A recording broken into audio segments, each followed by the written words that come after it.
I think you're going to see some of these streaming companies are going to embrace this kind of stuff out of necessity in the next few years. It's crowded. It's expensive. All that content and the value of it basically happens in the first 3 or 4 years, and then you got to keep pumping out more. It's never going to go away where they say, oh, we have enough content. We can decrease our content spending. There's this article here. The streaming video on-demand war is going to get bloody. Media behemoths want to conquer a realm now dominated by the likes of Netflix. Think Hunger Games. This graphic is pretty cool. You got Apple and Hulu and This Disney. is the cover story on Bloomberg Business Week. Yep, exactly. But what was interesting here is we've got Bob Bakish, CEO of Viacom, who says, we're not getting into this space. He says that, it's crowded, it's expensive. Very expensive. And it's just not for us. I don't know if I can find the exact quote here while I'm scrolling, but smart decision, Bob. I think, and we've talked about this, right? Netflix doesn't have any supply side network effects. Netflix is spending $10 billion a year to create or license all of its own content. Now it's actually becoming harder to license that content. Getting more expensive or just going away. Yep. And so how can you harness supply side network effects? How can you build a community of third-party content creators? You have the demand. How could even a Viacom or Netflix do this? And so I think, there's multiple levels of value creation. We have this concept of the network effect ladder that was in the book. You have curation as a form of content creation, right? Collaboration, communication, connection. There's also kind of the baseline of just saying that I'm going to create a video. So let's talk about what are some examples here, Nick, that we think kind of on the value creation of content side of Viacom and Netflix could tap into. I mean, I think the one that you've seen interesting where people are already experimenting this, something like Twitch is an example. They've licensed, I think it was like Gatorade, the G League basketball content, and then rather than from the NBA, so that's like the NBA Development League, and rather than just saying, all right, we're going to take this and do our own NBA broadcast, they've actually opened up that stream and said anyone else can go commentate on this. So they've basically taken premium content and turned it into user-generated content and basically exponentially increased the amount of output they're getting from just this one licensing. So that's one example. The other example is you have all these passionate fans around all these great series and content that if I'm a Viacom or if I'm an AT&T, I have all this IP and all this content that I've created. You can create these user-generated content communities around that, find ways to engage fans on a deeper level. There's a lot of different formats that this could take, but the core idea, as there was an article in The Information earlier this year, where basically one of the executives at a big content company just said, look, the economics of competing with Netflix or being Netflix are incredibly disturbing. The unit economics of content creation, there are limited economies of scale.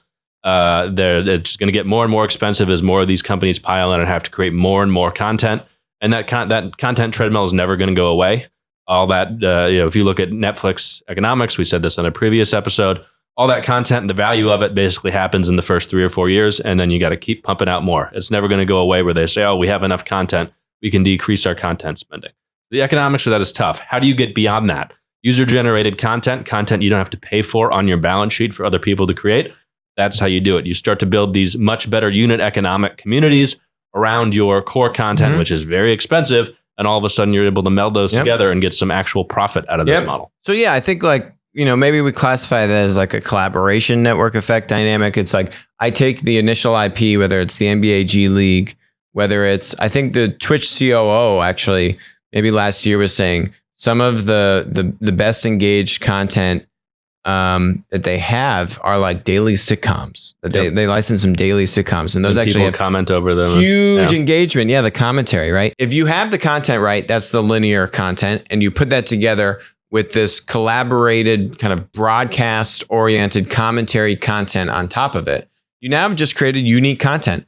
I tell you, I love to watch Tony Romo commentate on football games. Why? Because Tony Romo can basically forecast the play that's about to happen. I haven't seen any other commentator on the NFL be able to do that. And I go one step further. There's another way that they could do this, right? Let's just think about the concept of a TV channel, okay? ESPN was going to have a Barstool show. Right. And then they had the contract, the whole thing agreed. At the last minute, ESPN pulled out, right? And simply because our cable providers are the gatekeeper to figure out how many channels are, why can't you have a TV channel provider that says, well, I'm also going to let these new direct over the internet, basically new TV channels, give you original live content and fulfill the needs of what you would expect from a TV channel. There's a lot of people that want to create content that in a linear TV environment don't get access. It doesn't need to be in a bundle. You don't need to, have to pay them. Just let someone pay the additional $5 a month through the TV channel provider. What's the big deal, right? But why hasn't anyone done that? Kind of just open up and say, here, create a new TV channel. You need to have a certain amount of production quality, live streaming, uptime, et cetera, and then we're going to help you make more money. What's the loss in all of that, right? But they're opening up the gates, and the incumbents are afraid to do that. But why doesn't a YouTube TV do that? Or some of the tech company offerings on this? So that would be an interesting. That's a second media content platform opportunity.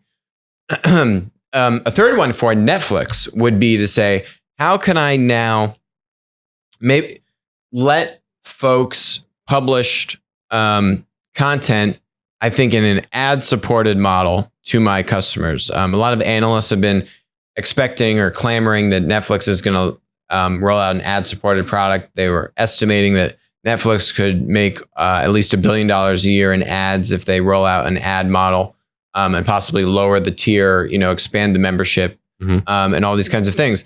But now, if you look at a YouTube, right, could I put up shows?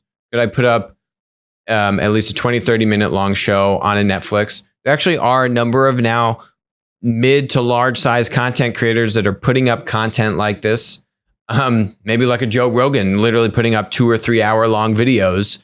Could you now have an ad revenue sharing model a la YouTube, and move into that space? Could you let directors and actors build up a following, an audience on Netflix, even for the content that Netflix is paying for and putting out, that they own the rights to that content? But could you give them a way to engage with fans? Give them a way to engage in fans. Give them a way to promote the content.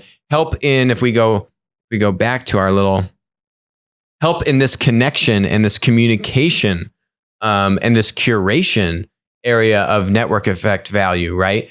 And just how do I curate and find stuff I want to watch on Netflix? It's actually a big pain. It's actually not easy. There are so many shows that are probably very good, but you just can't find them. There's decision fatigue. Exactly. So how could you now help some of your creators, even though they may not have been writing the checkbook and don't own the P&L for that video, but the creators, directors, actors, et cetera, build an audience that then consumers could relate to and build connections with and build additional dialogue and communication with. These are all kind of a spectrum of different things that I think traditional media companies, whether it's a Netflix, a Viacom, a TV channel incumbent, what is it, like MVPD, could do to embrace some kind of supply side network effect. And what does that basically mean? It's free content. Okay. People create content for you for free. And guess what? It's pretty darn good. And it has way more engagement than traditional media. So you should probably try to embrace it. I think you're going to see some of these streaming companies are going to embrace this kind of stuff out of necessity in the next few years. It's going to be, as the Bloomberg article hints at, it's going to be a bloodbath of all these companies piling in content, costs going up, fighting for the same slice of consumers. And the economics of it just aren't good. And you're going to have to find a way around that. And I think you're going to start to see these companies experimenting with user-generated content as a way to actually make some money. Yeah, just because, more out of desperation rather than innovation.